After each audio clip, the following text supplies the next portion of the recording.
I also really enjoy proving myself and other people wrong. And again, it's not like this like gay ginger theater indoor kid narrative was like pushed on me. That was my vibe. Like that's what I had, and I was fine with it. That was my goal. Like that was what I wanted. Like it's I don't want to portray it as though there was some internal struggle. But that being said, it is so rewarding to have these moments, whether it's a training run or a 100 miler that I didn't think I could finish. It's so fun to have these moments of realization where I'm like, oh, you know what? As it turns out, I'm kind of a badass, and nobody is more surprised by that than me. And that's so rewarding. That is so. I love when people meet me and they get to know me, and then I reveal like, oh yeah, well I was in the mountains for a few days this weekend doing 98 miles, and they're like minds are melt. Like I love defying expectations. How about that? That's what it is. I love being what people think I'm not supposed to be. Ginger kid from rural Missouri is not supposed to move to New York and pursue a Broadway career.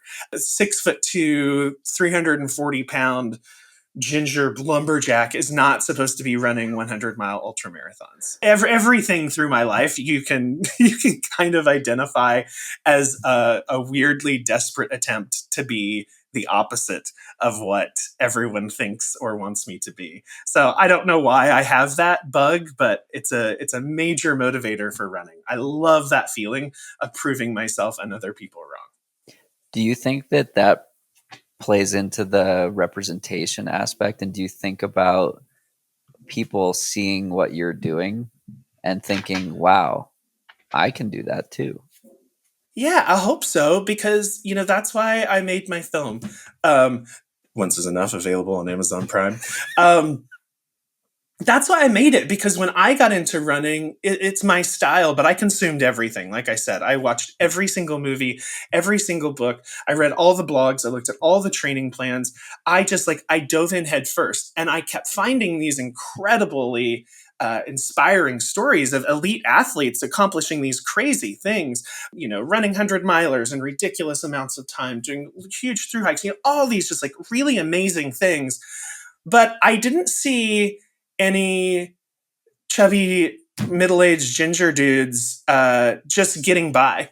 I didn't see their stories of them like just like overhauling their life just to get across the finish line by the cutoff. And I just started to realize that there was a half of the demo that wasn't being reached out to. Not that everyone doesn't enjoy, again, and isn't inspired by watching the best of the best do what they do.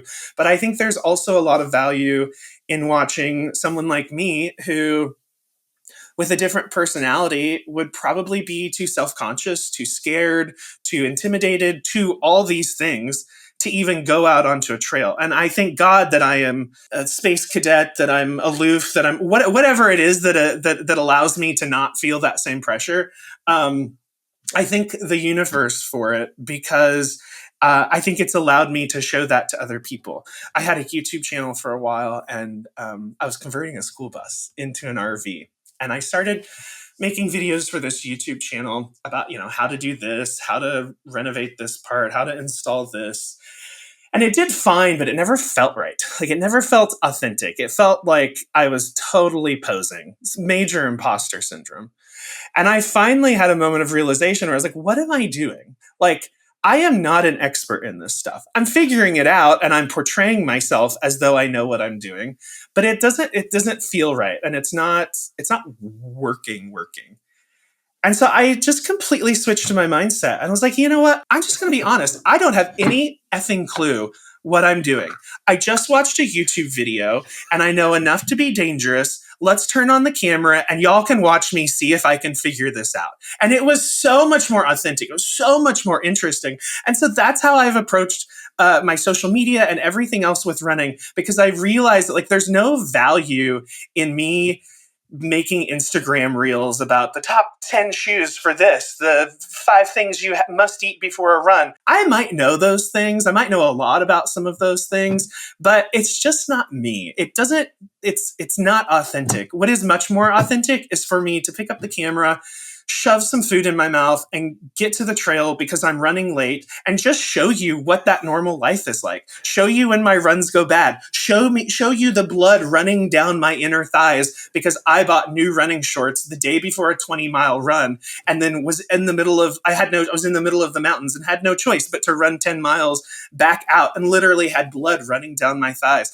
Like, I think there's value in showing people that, like, there are normal people doing this too. And your chafed thighs, your bloody nipples, your vomiting, the time you shit your pants on the trail, it happens to all of us. None of us, aside from a very small percentage of runners, are these gorgeous, fit gazelles gliding over marathon finish lines in, 6 minutes. Like, that does exist, but the bulk of runners in this country are way more like me than they are whoever won the Boston Marathon last week. There are way more of me trying to figure out how to run than there are those. So I think I find a lot of purpose in that. I think I find a lot of purpose in showing people that it's not as intimidating as it seems. It's not this judgy, it can be in some regards, but it is not this judgmental, elitist world. So if you want to run, go run, and we'll mess up together. We'll figure it out together.